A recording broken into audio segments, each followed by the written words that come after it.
For years, a cold and distant billionaire lived with a terrible secret in his mansion. His young son, believed to be born deaf, spent every single day trying to ask for help, pointing to his ear and crying, but nobody ever listened. Dozens of nannies came and went, each calling him aggressive or broken. Until one day a new butler arrived, a quiet old man who actually paid attention.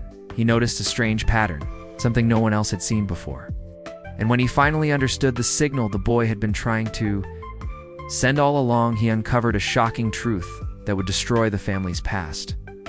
Before we continue with this story, don't forget to subscribe to the channel and like the video. Oh, and don't forget to comment below where you're watching us from.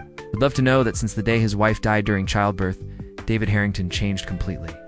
Once known for his charisma and charm, the billionaire became distant and cold.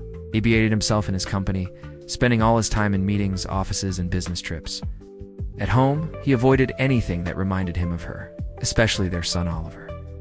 David didn't talk about the baby, didn't ask about him, and barely even looked at the photos in the house. He hired people to take care of Oliver, thinking that money and a big house would be enough. But Oliver, just a baby at the time, had already lost something huge, his mother. And now his father was emotionally gone too. David thought he was doing the right thing by keeping busy, thinking time would make the pain smaller. But all he was really doing was running away.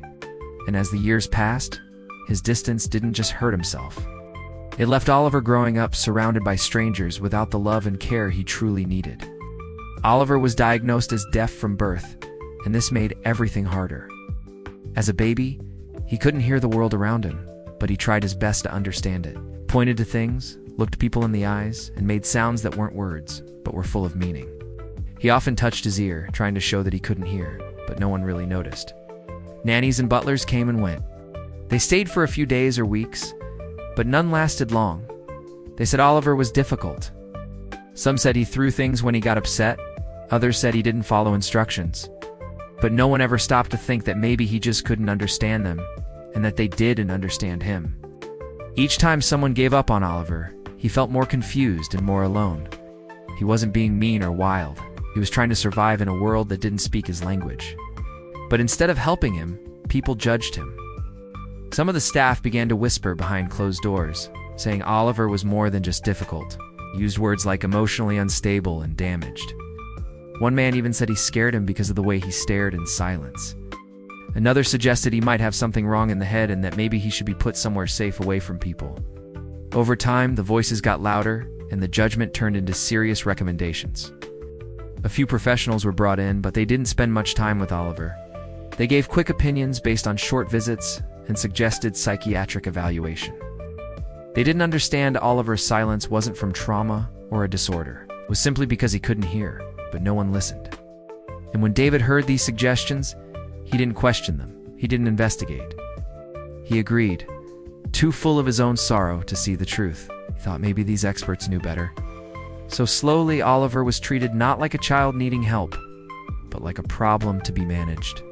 Every day became the same for Oliver. He would wake up and see a new face in the hallway, a new nanny trying to smile, but not knowing how to talk to him. He would try to show them what he needed by pointing, by tugging their sleeves, by moving his lips in silent ways. He didn't have the words, but he had feelings. He had needs, but no one stayed long enough to learn them. When he cried, they thought he was being dramatic. When he hit the floor in frustration, they saw it as anger. But Oliver was not angry. He was heartbroken. Every failed attempt to communicate made him feel more trapped.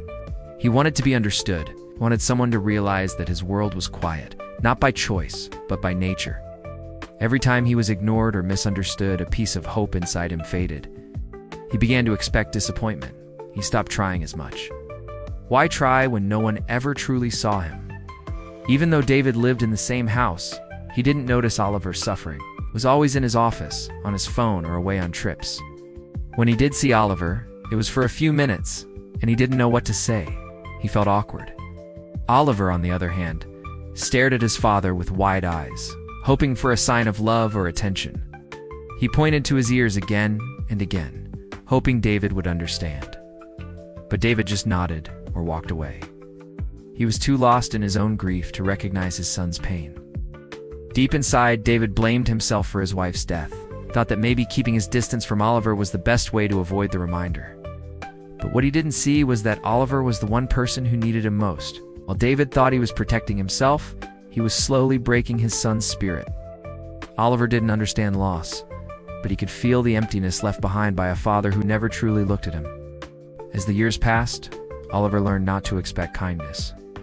He became quieter, more careful, kept to himself, sitting for hours in his room, playing with the same few toys, looking at books he couldn't read, watching lips move without understanding the sounds.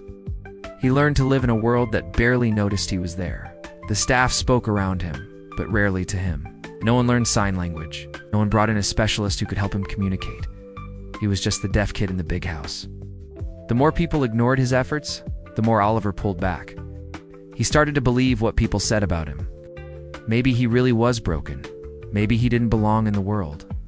His young heart, once full of curiosity, was now tired. He stopped pointing to his ears. Stopped trying to get their attention. Silence became his reality. It's not just because he couldn't hear, but because no one wanted to hear him either. Hope was slipping away. But even in all that sadness, something inside Oliver still waited. Just a small part of him that hadn't given up completely. He still looked out the window every day, wondering if someone would come and notice him. He watched the front door, hoping maybe this time a nanny would smile and stay. He still waited for his father to sit with him, even just for a few minutes, and try to understand. But those moments never came. Each day passed like the one before, and the house felt colder, quieter. David, lost in guilt and memories, never realized the damage being done right in front of him. The staff continued to rotate in and out, writing reports, giving opinions, but offering no real help. Oliver's small hopes began to shrink even more, and by the time he stopped trying to show people he was deaf, his young heart had already started to lose its belief that things could ever be different. The silence had won for now. On a gray Monday morning, Old Man Albert arrived at the Harrington mansion carrying a single bag and a folder of paperwork. The large iron gates opened slowly as he approached, and the driver dropped him off in front of the main entrance. The mansion was quiet, almost too quiet for a house with a child. Old Man Albert was a calm and confident old man in his late 70s, with a steady look in his eyes and a presence that made people feel safe. He had worked in several households before, caring for children with different needs. But this job felt different from the start. The staff barely greeted him, speaking only to point him to his room and hand him a schedule. He heard whispers from the hallway, some saying he wouldn't last, others saying he'll break him too. He didn't ask questions. Instead, he went to the kitchen, poured himself a glass of water, and prepared for his first meeting with the boy he had come to care for, Oliver. When Old Man Albert finally saw Oliver, he was sitting alone on the floor in a room full of toys that hadn't been touched. He wasn't playing. He was simply staring at the carpet, occasionally moving his hands in short, repeated motions. When he walked in, he looked at him briefly, then turned away. He noticed how he tapped his ear a few times, pointed at his mouth, and then went back to staring at the floor. Right away, he knew he was trying to communicate, not acting out. He didn't say anything, sat on the floor a short distance from him and waited. He glanced at him again, confused, as if no adult had ever sat that way near him before. Old Man Albert didn't force a smile or push a conversation. He simply observed. The staff had told him Oliver was aggressive and unresponsive, but he saw no aggression, just a child who had learned that no one listened. When the session ended, Old Man Albert thanked him. Even though he didn't understand his words yet, he left the room already feeling a strong sense that something had been wrong with how others had seen him. In the hallway, Old Man Albert was approached by one of the older butlers, who had been there for years. The man gave a tired sigh and told Old Man Albert not to get attached and to keep some distance. He warned him about the emotional toll and said that past nannies had tried to help Oliver and failed. Some ended up crying, others quit without notice. A few were fired after making strange accusations about the boy's behavior. "He's not like other kids," the butler said, but Old Man Albert didn't respond. He just nodded politely and walked away. He understood what they were saying. But he also knew that labeling a child so harshly without understanding him was harmful. He had seen this before in other homes, especially with children who had disabilities. He didn't believe in giving up easily, and certainly not on a child. That night, instead of going to bed early, Old Man Albert asked for access to Oliver's records. He wanted to see for himself what had been written about him. Old Man Albert spent hours reading through Oliver's medical files, caregiver notes, and school reports. There were dozens of reports from professionals, each with different opinions. Some said he was emotionally unstable. Others thought he had behavioral disorders. Many mentioned his deafness, but only as a side note. No one seemed to focus on how he communicated or how to meet his specific needs. Most entries described his actions, but never his feelings. One note read, "Throws blocks when frustrated," but Old Man Albert thought, what if that was his only way to say he was overwhelmed? Another report said, unwilling to engage, but based on his short time with him earlier, Old Man Albert didn't agree. He had made eye contact. He had gestured. That was engagement. Old Man Albert marked the parts of the reports that felt off and made a list of things to try. He realized no one had made a serious effort to connect with Oliver through his world.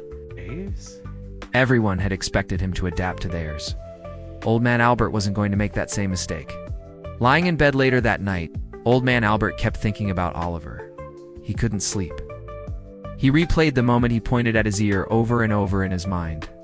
It was a simple gesture, but it was filled with meaning. It said, "I can't hear you, and maybe also, please understand me." Old Man Albert wondered how many times he had done that and been ignored. How many people had walked away without trying. He thought about how lonely it must feel to live in a world where no one tried to reach you. He didn't have all the answers, but he knew one thing for sure. Oliver didn't need fixing. He needed understanding. He pulled out a notebook from his bag and wrote down one sentence. "I will not give up on this child." It was a promise to himself and to Oliver. He knew the journey ahead would be hard, but he wasn't afraid of hard. He had taken this job for a reason, and now that he had seen Oliver, that reason felt even stronger. The next morning, Old Man Albert woke up early and went straight to work. He started learning simple sign language from videos on his phone. He looked up books on deaf communication and how to work with children who had been emotionally neglected. He asked the kitchen staff to let him know what foods Oliver liked. Then, instead of going to him with instructions, he simply sat nearby again and mirrored some of his hand gestures to see his reaction. At first, he looked confused, then curious. Slowly, he saw a spark in his eyes, small but there. He gave him space, but stayed close enough to show he wasn't going anywhere. Staff members kept their distance, still skeptical. They whispered that Old Man Albert was wasting his time, but he didn't care.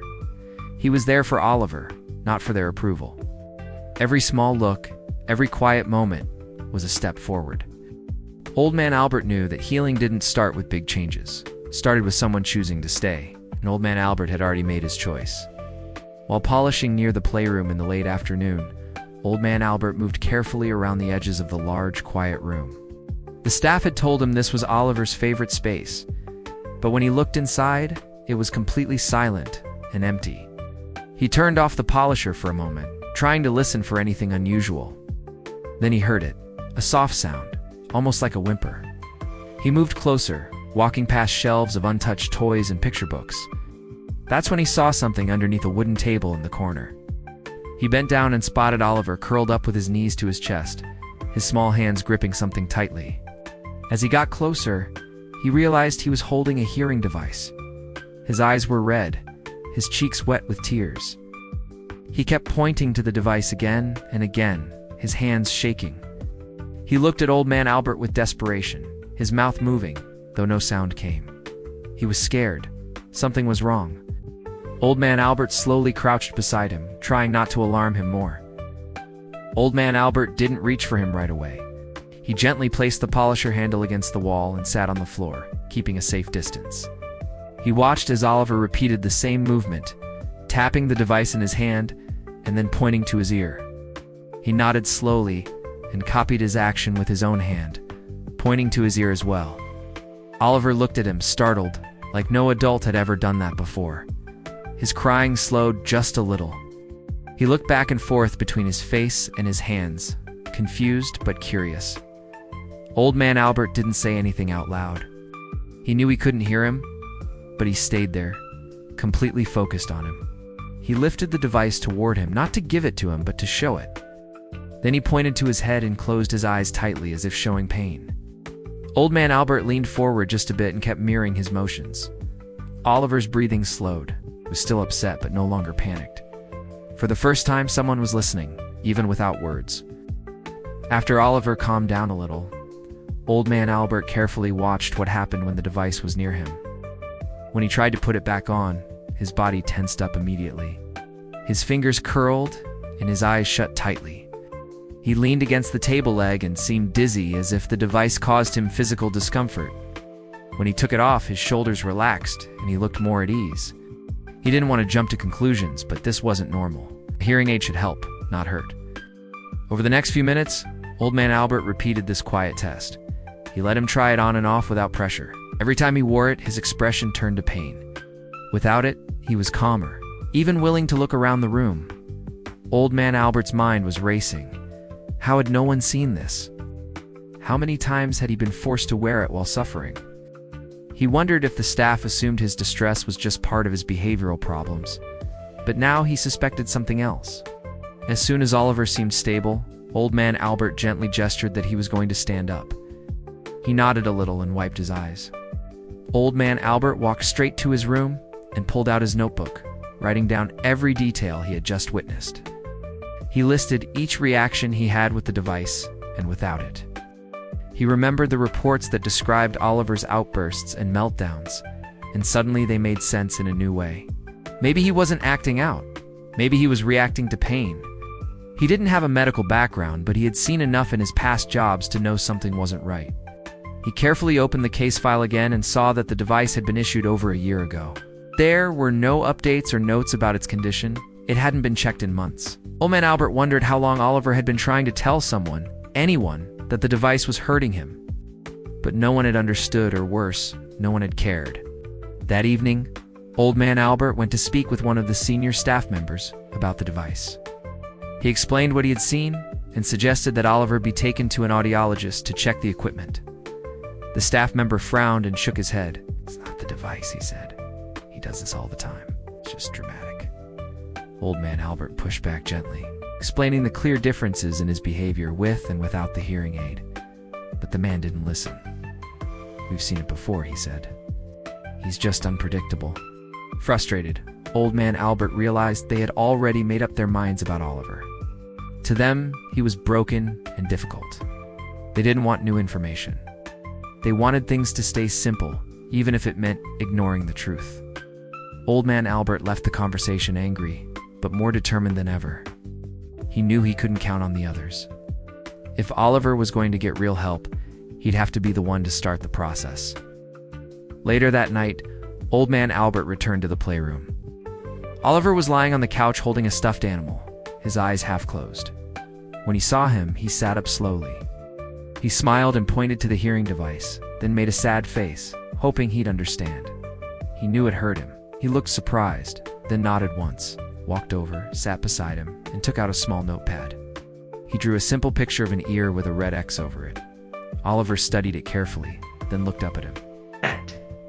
He placed his hand gently on his chest and mouthed, "Okay." He didn't respond with words, but his eyes seemed different, less afraid. That moment told Old Man Albert everything he needed to know. This child hadn't been acting out. He'd been surviving. And now with this small signal, Old Man Albert had proof something was wrong with the device, and it had affected Oliver's behavior all along. As he watched him finally relax, Old Man Albert felt his heart beat faster. Maybe, just maybe, he had found the missing piece. Old Man Albert sat at his desk late at night with the small hearing device in front of him. The house was quiet, the hallway lights dim, and everyone else had gone to bed. He had carefully borrowed the device from Oliver's belongings after he had fallen asleep, making sure not to disturb him. With his laptop open, he began searching the serial number printed on the side of the device. He typed it into several search engines, hoping to find a product manual, a customer service number, or anything that could give him more information. But every search came back with nothing useful. The number wasn't listed on any public medical sites or manufacturer databases. He checked again to make sure he had typed it correctly. Then he tried looking up the brand printed in tiny letters on the side, Neurosonics. That name brought up scattered results, nothing clear, only vague mentions in medical articles and research forums. He felt uneasy. Something didn't feel right. Why would a child be wearing a hearing device with no public record? As he dug deeper into his online search, Old Man Albert began finding discussions on old forums related to medical technology and experimental treatments. A few posts mentioned neurosonics in connection with neurological testing and early-stage prototypes for children with hearing loss. Some users described strange side effects, headaches, dizziness, confusion, but the information was thin, often deleted or marked as inconclusive. There were no company websites, no user manuals, and no official studies. One comment mentioned that Neurosonics had once partnered with a private hospital to test neuromodulation devices. But the program had ended years ago after legal issues. Old Man Albert leaned back in his chair, staring at the screen.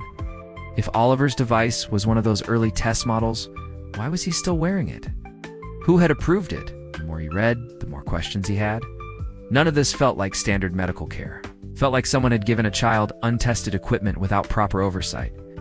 Old Man Albert knew he needed help from someone who understood the medical world better than he did. Old Man Albert picked up his phone and scrolled through his contacts until he found the name Dr. Thomas Reed. They had grown up in the same neighborhood and stayed in touch over the years. Thomas had gone on to become a respected medical director at a children's hospital. They hadn't spoken in months, but Old Man Albert didn't hesitate. He called him. Thomas answered on the third ring. At first, they exchanged quick greetings, but Old Man Albert got straight to the point. He explained the strange device Oliver had been wearing and how it seemed to cause distress rather than help. He mentioned the odd serial number and the name Neurosonics. Thomas asked for photos, so Old Man Albert took several pictures from different angles and sent them. A few minutes later, Thomas called back, sounding serious. He said he had never seen anything like it. He asked, "Are you sure this was given to him by a medical professional?" Old Man Albert hesitated. "That's what his file says, but now I'm not sure." Thomas said he'd look into it immediately.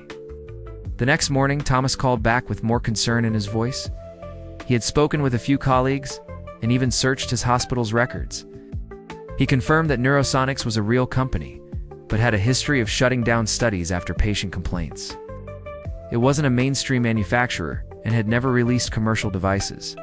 The model Oliver had was not approved by any major medical agency. Even more alarming, Thomas told Old Man Albert that based on the device's design, it didn't look like a standard hearing aid at all.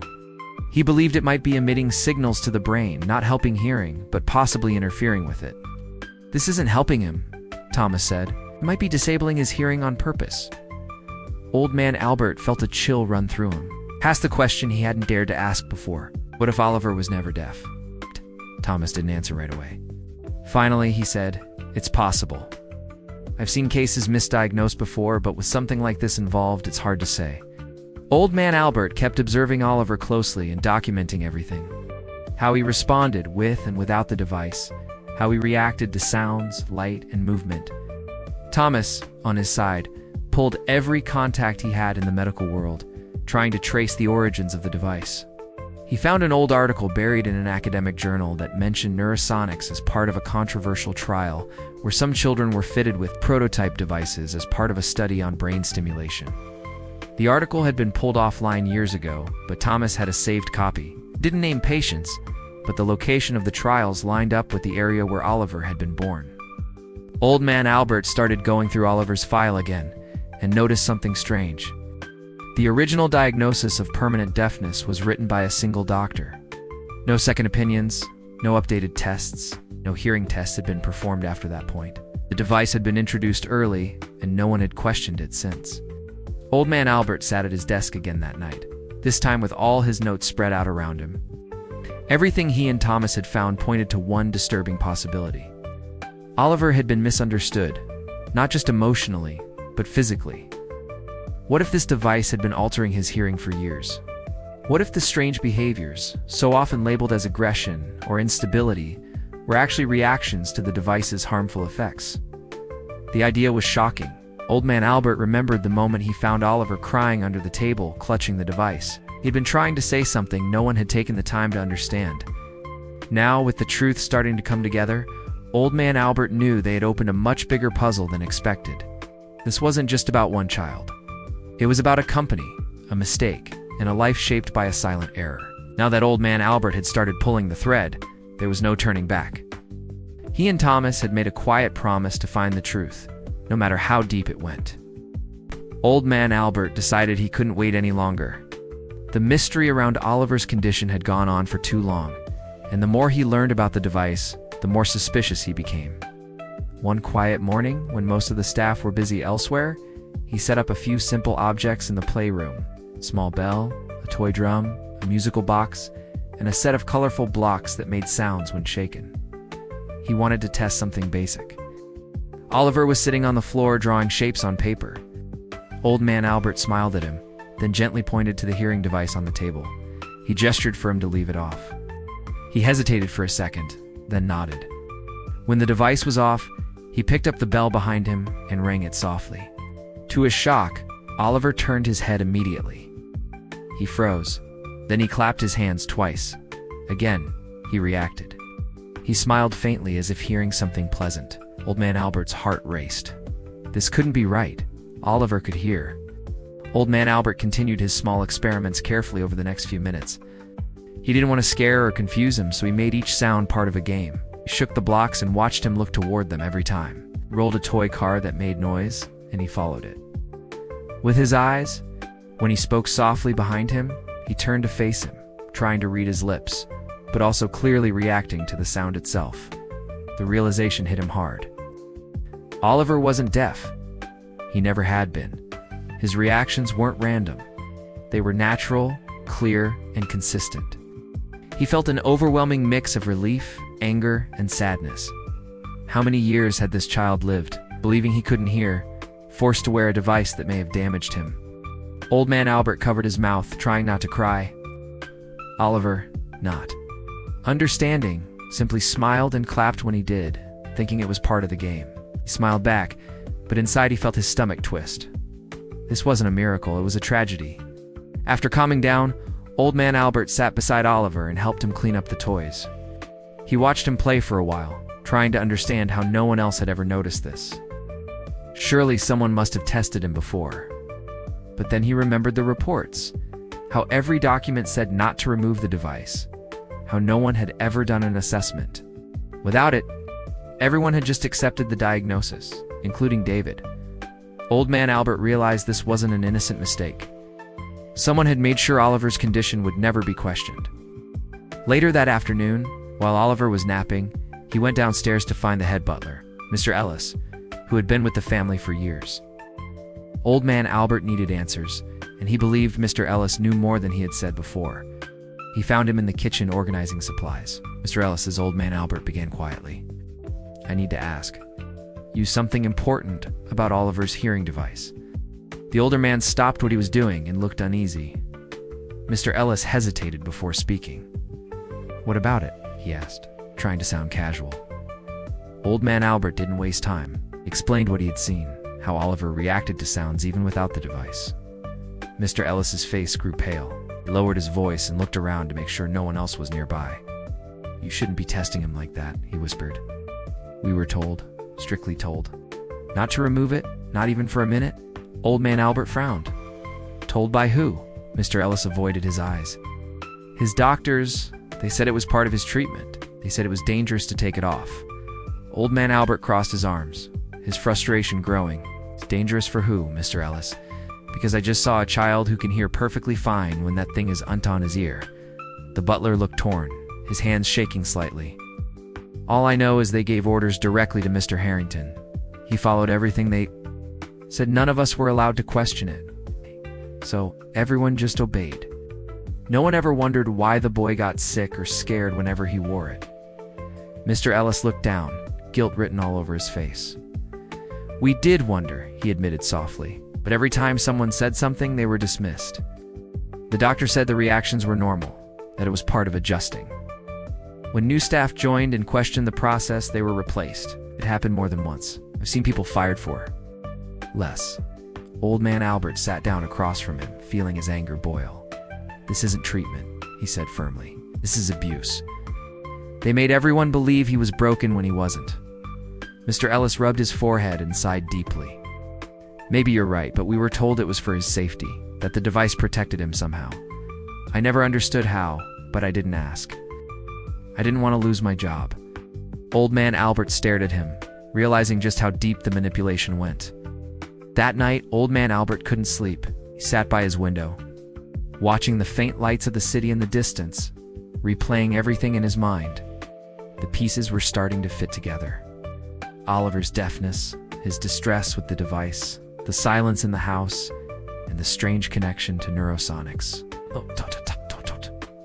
He thought about what Thomas had said about the company's experiments, and the idea that Oliver's hearing could have been deliberately altered or blocked haunted him. This wasn't just a medical mistake. Someone had done this intentionally, and they had made money from it. Imagine the paperwork, the contracts, the fake medical files, all the lies that had built this false story of a deaf boy. Meanwhile, Oliver had lived trapped in silence that was never his own.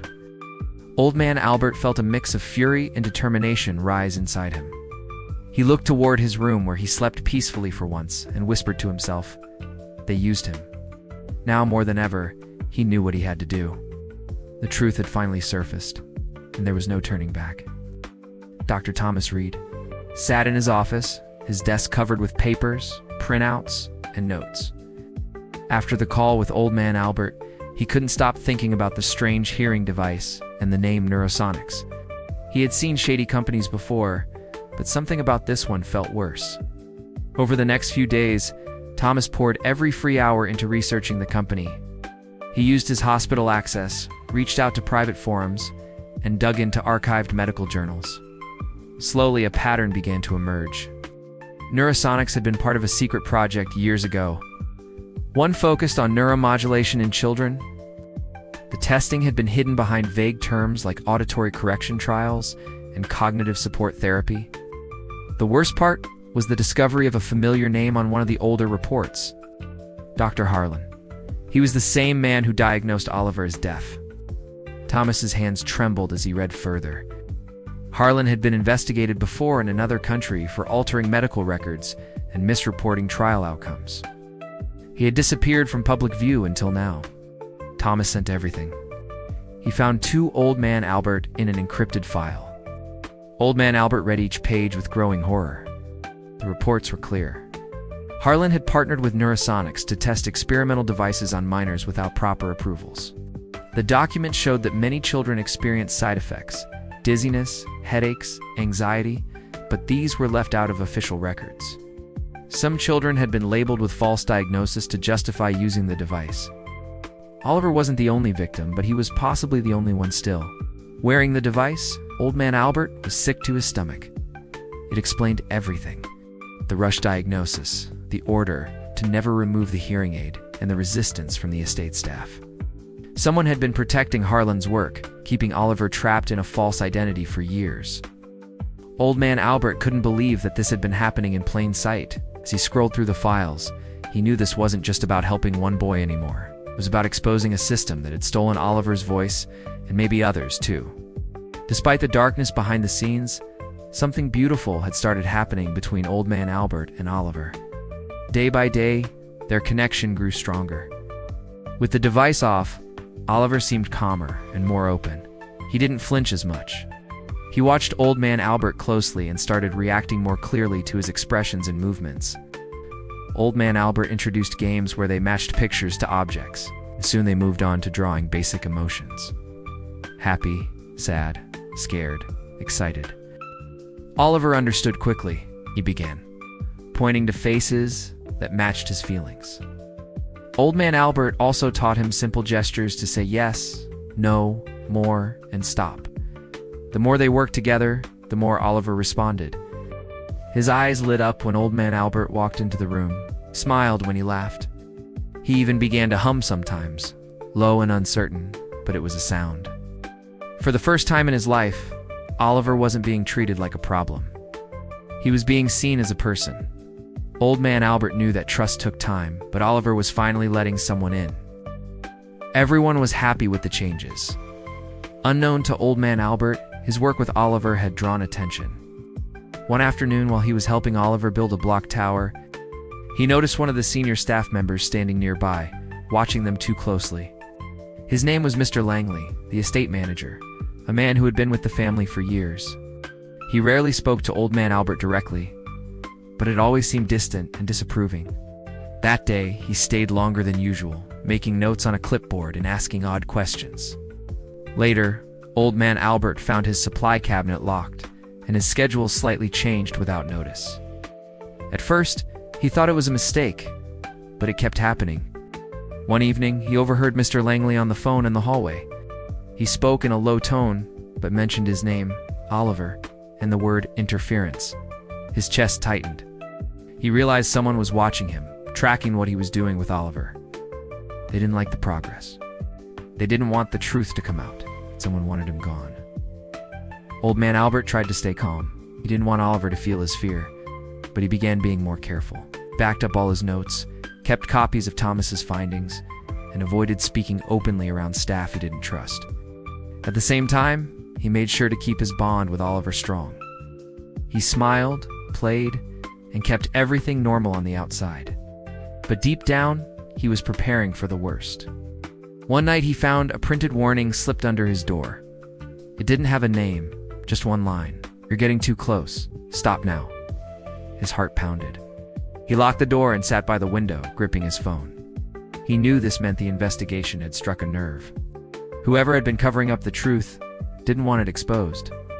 But Old Man Albert wasn't the same person he had been when he first arrived. He wasn't just a butler anymore. He was a protector. No matter who was trying to silence him, he wasn't going to back down. The pressure kept growing. Mr. Langley began limiting his access to Oliver's reports. Some of his usual polishing duties were reassigned, giving him less time with the boy. Old Man Albert worked around it, using breaks and mealtimes to continue his sessions. He acted like nothing was wrong, but inside he was always alert, always watching. One afternoon he caught Mr. Langley speaking with someone in a black car outside the mansion. They didn't shake hands. They just passed a folder, spoke briefly, and left. Old Man Albert knew then that this went beyond the household. It was bigger. Someone was protecting Harlan and neurosonics, and his discoveries were now a threat. Still, when he looked at Oliver, laughing as he played with toy animals, he reminded himself why he started this. He was his reason. He had seen him change from a scared, silent child into a boy who smiled and reached out. No matter what happened next, Old Man Albert promised himself he would not stop. The truth was out there, and he was going to make sure it was heard. David Harrington returned home earlier than expected.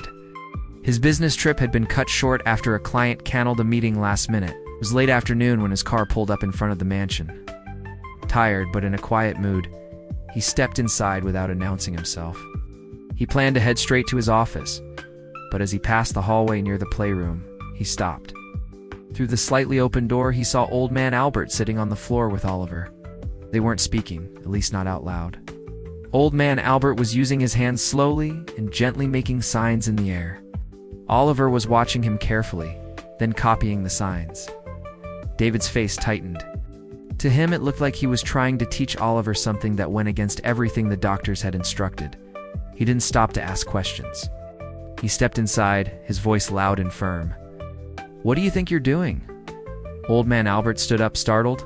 David didn't wait for an explanation. "You're done here? Pack your things. You're fired." He was convinced he had gone too far, breaking medical guidelines and interfering with Oliver's condition. "You don't know what you're doing," he snapped. "You're not a doctor." Old Man Albert looked at Oliver, who now stood frozen, his small hands halfway through a sign, confused by the sudden change. "You're making a mistake," he said calmly. But David pointed to the door. Now, with no choice, Old Man Albert gathered his things quietly and left the house that evening. Oliver watched him go from the window, his face blank, unable to understand why he was gone. That night, David couldn't sleep, kept remembering the scene, the way Oliver had responded, the way he had copied Old Man Albert's signs, the way he had looked more connected than David had ever seen. Something about it didn't sit right. For the first time in years, David started asking himself questions he had never dared to ask. Could everything they'd been told about Oliver be wrong? After midnight, unable to rest, David walked quietly into Oliver's room. The boy was asleep, his small figure curled under the blanket. The hearing device was on the nightstand. David stared at it for a long time, then slowly picked it up. He remembered the strict instructions. Never remove the device. Always keep it on. It was part of Oliver's treatment. But now David wasn't so sure.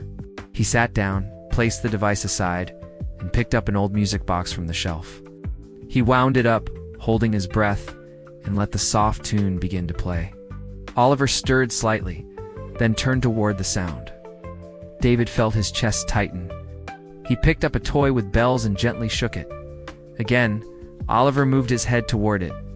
Then, barely above a whisper, David spoke, "Oliver." And Oliver turned to face him. David froze. His hands dropped to his lap. His heart began to race. His son had heard him. He hadn't imagined it. It was real. Tears filled David's eyes. For a long time, he had believed that Oliver was deaf, unreachable, locked in a world of silence. Doctors had told him, specialists had confirmed it, and he had accepted it without question. But now, in the quiet of his son's bedroom, everything was falling apart. David covered his face and cried, not quietly, but with deep sobs that came from years of guilt and denial. He thought about all the times he had avoided Oliver, all the times he had failed to try, all the moments that had been lost. His son had been trying to reach out and no one had listened. David stayed in the room for hours, sitting beside Oliver's bed, watching him sleep. When the sun began to rise, David knew what he had to do. He picked up his phone with shaking hands and dialed the last number he thought he'd call again. When old man Albert answered, there was silence for a moment. Then he said, "Please, I need your help." He looked cautious, unsure of what to expect. David met him at the door, his voice softer than he had ever heard. "I saw it," he told him. "Everything you said, you were right." Old man Albert didn't say, "I told you so." He didn't show anger or frustration. He only asked, "What now?" David led him to the study where they sat together and started talking, showed him Oliver's old medical records, files he had never looked at in depth before. Old man Albert explained what he had discovered with Dr. Reed and how the device might have been designed to block Oliver's hearing rather than support it. They pieced together a timeline when the diagnosis happened, who was involved, how the estate staff had been instructed to follow strict orders. It all pointed to Dr. Harlan and his connection to neurosonics. The more they looked, the clearer it became. This wasn't a mistake. Someone had done this to Oliver on purpose, and now they had to make it right. David felt overwhelmed by guilt, but old man Albert reminded him that Oliver still had a future and they could fight for it. Together, they started planning their next steps. David used his business connections to find a lawyer who specialized in medical malpractice and corporate corruption. Old man Albert continued working with Dr. Reed, gathering proof of what had happened. They agreed to keep everything quiet for now. If Harlan or Neurosonics caught wind of the investigation, they might try to cover their tracks. Meanwhile, old man Albert returned to caring for Oliver. David joined them more often, watching, learning, even trying the signs himself. Oliver was confused at first, but happy to have old man Albert back. And when David tried to communicate, Oliver smiled. Really smiled, as if he saw his father for the first time. The plan was only beginning, and the road ahead was dangerous. But something had changed. For the first time, David wasn't running from the truth. He was facing it. He was ready to fight for Oliver and for the years they had lost. With Dr. Reed's guidance, David took the first legal steps against Neurosonics. At his recommendation, he contacted a trusted legal team, one experienced in corporate investigations and medical negligence. The moment the lawyers reviewed the files, their reaction was clear. This was not just a case of medical error.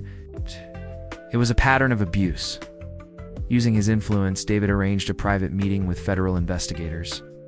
He didn't go in as a billionaire looking to protect his image. Went in as a father trying to protect his son. Gave them every file, photo, and email old man Albert and Dr. Reed had collected.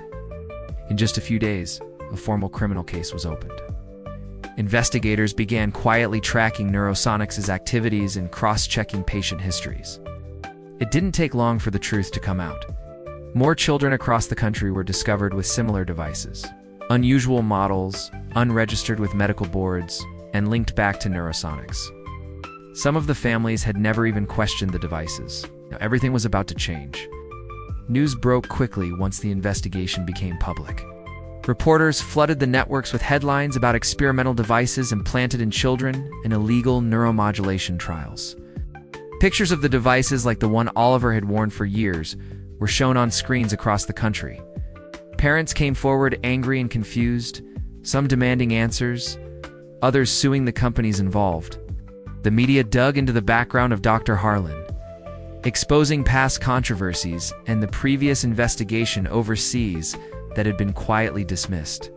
The clinic that diagnosed Oliver was shut down almost overnight, after authorities found altered records and financial ties to Neurosonics. The company itself released a vague statement denying wrongdoing, but that didn't hold up. David's legal team had already secured copies of signed contracts and internal memos showing that profits were prioritized over patient safety. Harlan, once respected, became a wanted man. He tried to leave the country but was caught at a private airport just before boarding. He was arrested and taken into custody for fraud, child endangerment, and conspiracy. While the outside world watched the scandal unfold, Old Man Albert remained focused on Oliver. He kept his routine steady, making sure the chaos outside didn't interrupt his progress. Therapy sessions became more regular now, led by professionals who actually understood his needs. With Old Man Albert's help, Oliver learned to trust again. He created flashcards with pictures and words, used sound games, and practiced basic sentences every day, responded slowly but consistently. One morning, while Old Man Albert was helping him dress, Oliver looked at him and quietly said, "Papa?" Old Man Albert froze, turned to him, unsure if he'd heard it correctly, but Oliver smiled and said it again, clearer this time, "Papa." It was the first real word he had ever said. He knelt down and hugged him, holding back tears. From that moment, the word became part of their daily life. He used it for comfort, for attention, and simply because it made him happy. It was the word he chose, and Old Man Albert didn't correct him. He let him call him what felt right to him. The atmosphere inside the mansion began to change. It no longer felt like a place full of silence and distance. David, now fully involved, joined Old Man Albert and Oliver every morning for breakfast. He no longer hid behind work or meetings. Instead, he asked questions, joined in games, and even tried to help Oliver with his learning exercises. First, he was unsure of himself, afraid he'd do something wrong. But Old Man Albert encouraged him, and slowly his confidence grew. The house staff also noticed the shift. Rooms once closed off were opened. Toys was scattered around the living room. Music played quietly in the background. Laughter, real laughter, echoed through the halls. Old Man Albert remained the center of it all, guiding Oliver through this new phase of life while helping David adjust to fatherhood. The cold, empty home where pain had lived for so long began to feel like a family house. It wasn't perfect, but it was healing. For the first time, Oliver had safety, love, and a voice that people finally listened to. As the legal case moved forward, more truths were uncovered. Families from different states gave testimony. Medical staff admitted they had been pressured or paid to stay silent. Neurosonics executives were called into court, and Harlan faced a long list of charges. David used his platform not just to support the case, but to create awareness. He gave interviews not as a businessman, but as a father. He explained how he had once ignored signs, how his grief had blinded him, and how Old Man Albert had helped him open his eyes. He pledged funds to support children with communication disabilities and to ensure no child would be exploited the way Oliver had been. His name, once linked to silence and emotional distance, became connected to justice and reform. Old Man Albert stayed out of the spotlight, preferring to focus on Oliver. But David never let his role be forgotten. In every interview, he mentioned him. "Didn't just save my son," he said once. "He saved me too." He had become something much more. He had stood by Oliver when no one else did. He had fought through fear, risked his safety, and challenged powerful people just to protect a child who wasn't even his own. David watched him every day and realized he was the reason their lives had changed. It wasn't about gratitude anymore. It was about love and respect. He began to feel something he hadn't felt in years: peace. He no longer walked through the halls in silence. He no longer saw Oliver as a painful reminder, saw him as a son full of life and hope. And when he looked at Old Man Albert, he didn't see an employee. He saw the man who brought light into their lives. As the legal fight continued and the world reacted to the scandal, inside that once lonely house, a family was finally being built. Not perfect, not planned, but real. And that, for David, meant everything. On a quiet afternoon, the garden behind the mansion was calm and peaceful. The sky was clear, and the sun gave a soft light over the grass and flowers.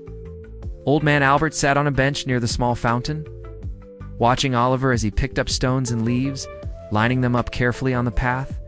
He was focused, smiling a little, proud of the little collection he was building. Every so often, he looked up at him to make sure he was watching. He smiled each time, nodding and giving him a thumbs up.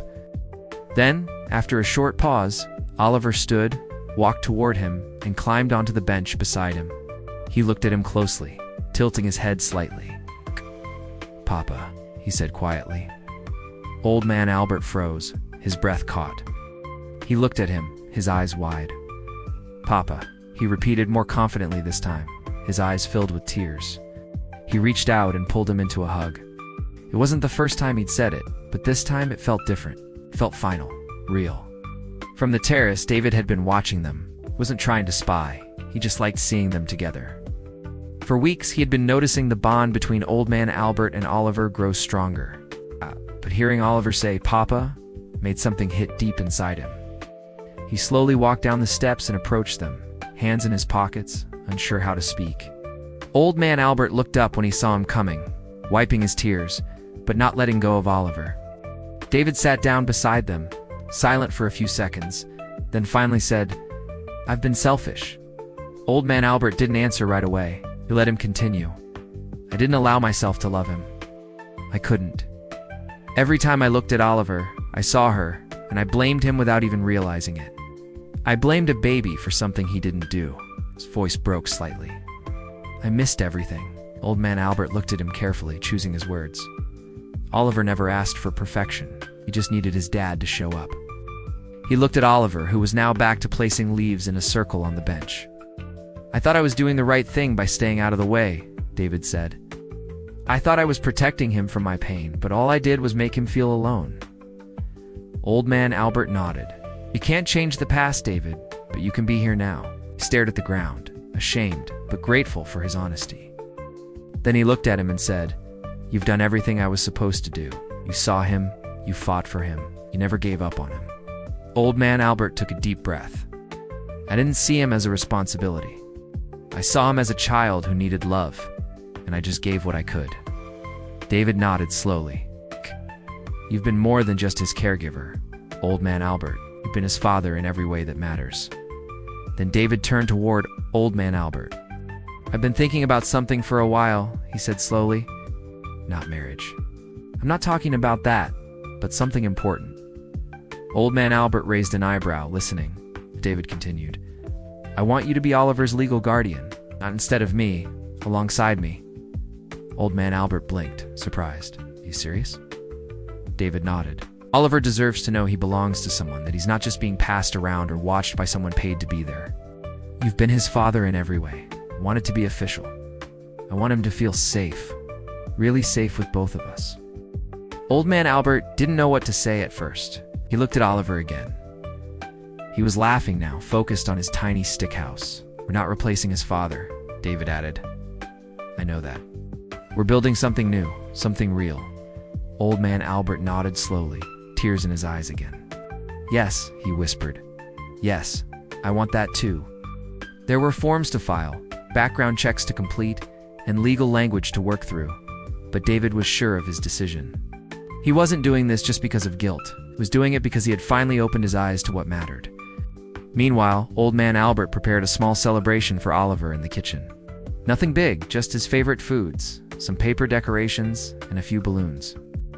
When Oliver walked in and saw it, his eyes lit up. He didn't need to know about paperwork or legal status. All he knew was that the two people who cared for him were both there together and happy. That night, after he went to sleep, Old Man Albert and David sat quietly in the living room. They didn't talk much. They didn't need to. There was a quiet understanding now. Their family, though unusual, was finally forming. In the days that followed, Oliver continued making progress. He was more talkative, more engaged, and less afraid. Old Man Albert remained his comfort, his guide, and now officially one of his guardians. David became more involved, showing up every day, not just as a parent, but as someone who wanted to be better. They attended therapy sessions together, made decisions as a team, and slowly introduced Oliver to new experiences outside the house. There were challenges, yes, moments where fear returned, or where Oliver struggled to express himself. But there was also laughter, warmth, and consistency. For the first time in Oliver's life, he knew what it felt like to be chosen, not by force or by accident, but on purpose. Old Man Albert had been there from the start, fighting for him when no one else would. And now, David had stepped up, not just as a father, but as someone willing to learn and grow. Together, they weren't trying to copy the past. They were building something entirely new, a family where Oliver truly belonged. Months had passed since everything changed. The mansion that once felt cold and quiet was now full of life. Oliver had started school again, this time in a classroom that welcomed him with teachers trained to work with children who needed extra support. He had new friends, a routine, and even a few favorite snacks he liked to share at lunchtime. But today was different. Today was the school recital. Dozens of parents sat in the small auditorium holding phones and cameras, waiting for their children to appear on stage. Backstage, Oliver waited nervously in a small group of classmates. He wore a clean white shirt, his hair gently combed, and in front of him stood a small keyboard. Old Man Albert crouched nearby, whispering encouragement before he went on. David stood behind him, giving a thumbs up. Oliver took a deep breath, then stepped onto the stage. The crowd quieted as he sat at the keyboard, hands shaking a little. Then he played a simple, slow melody, soft but clear. Every note reached his ears. He could hear everything. Oliver's new hearing support wasn't experimental or dangerous. It was carefully chosen and adapted by real specialists who worked closely with Dr. Reed. The device didn't cause him pain or confusion. It didn't send unknown signals to his brain. It simply did what it was supposed to do: help him hear the world around him safely. As he played, he heard the soft sounds of the keys. And when he finished, he heard something even more powerful: the loud clapping from the audience. People stood and cheered. A few classmates cheered his name. Oliver looked up, eyes wide, his lips curled into a proud smile. For the first time in his life, he wasn't being watched as a problem to be fixed. It wasn't the broken boy in the corner. It was a student on stage, part of something. Gave a little bow, and the cheers grew louder. Old Man Albert covered his mouth with one hand as tears ran down his cheeks. David stood beside him, eyes red but smiling. They stood hand in hand, watching the boy they had almost lost. David squeezed Old Man Albert's hand tightly. Neither of them said anything for a while. There were no words needed. They had fought long and hard for this moment. Oliver had gone from silent corners and misunderstood behavior to smiling under the stage lights, playing music and hearing the sound of applause. David felt something lift from his chest, a weight he had carried for too long. He had once believed his son would never hear or speak. He had once allowed others to define Oliver's life, but now, standing beside the man who had changed everything, he felt proud, not just of Oliver, but of what they had built together. Old Man Albert wiped his tears, then leaned forward and waved at Oliver. He waved back excitedly. It was a small gesture, but one that meant everything. It meant he saw them. He knew they were there, and he knew that all of it, every single part, was real. As news of the Neurosonic scandal spread across the country, it became a national example of how vulnerable lives could be exploited in the name of science and profit. Major networks interviewed doctors, families, and former employees. Lawmakers demanded change. Medical schools started using the case as a warning. Articles were written, public panels were held, and through it all, Old Man Albert remained at the center, not for fame, but for purpose. He launched a nonprofit organization focused on protecting children from unethical medical testing. Its mission was clear: every child deserves safety, truth, and proper care. The organization offered legal help, medical reviews, and support groups for affected families. David didn't hesitate to fund the foundation's launch, became its largest donor and public supporter, using his platform to speak for those who hadn't been heard. At events, he spoke as a father, not a billionaire. Old Man Albert handled the daily operations, hiring a team and building programs. Together, they turned pain into something powerful, something that could protect others. Back at home, life for Oliver became exactly what it should have always been: normal. Played in the yard, he had birthday parties, argued with friends over which cartoon was better, tried new foods, Some he hated, and others he loved. He went to therapy not because something was wrong with him, but because it helped him understand his feelings and express himself better. He laughed loudly, sang songs he made up, and ran down the halls of the mansion like it belonged to him, and it did. David and Old Man Albert continued building their new family life. Weekends were spent at parks, movie nights, and board games. There were challenges, of course, but they faced them together. The house that once echoed with grief now echoed with footsteps, conversation, and Oliver's constant energy. No more dark corners, no more silence. Oliver's voice was part of everything now. He was never pushed aside, never ignored. He was seen, he was loved, and he was happy. The day after the recital, Oliver asked Old Man Albert if they could play music together again. He smiled and nodded, sitting with him at the small piano in the living room. David joined too, tapping along on the table like a drum. The three of them laughed through wrong notes and silly rhythms. Oliver didn't care about getting it perfect. He just liked the sound and the people who listened. In that moment, Old Man Albert looked at him and felt something deep in his chest. He remembered the boy he found crying under a table, holding a device that brought him pain. He remembered the nights he stayed awake trying to figure out how to help him. Now here he was, sitting between him and David, safe and full of joy. As Oliver played a final note and smiled up at them, Old Man Albert felt peace. He wasn't a mystery anymore. He wasn't a case or a report. He was just a kid, a son. Finally, after all the noise, he was understood. Finally, we've reached the end of this story. I'm extremely happy that you've made it this far. Thank you very much for watching. Comment below what you thought and what was the best or worst part. Don't forget to subscribe. Until next time.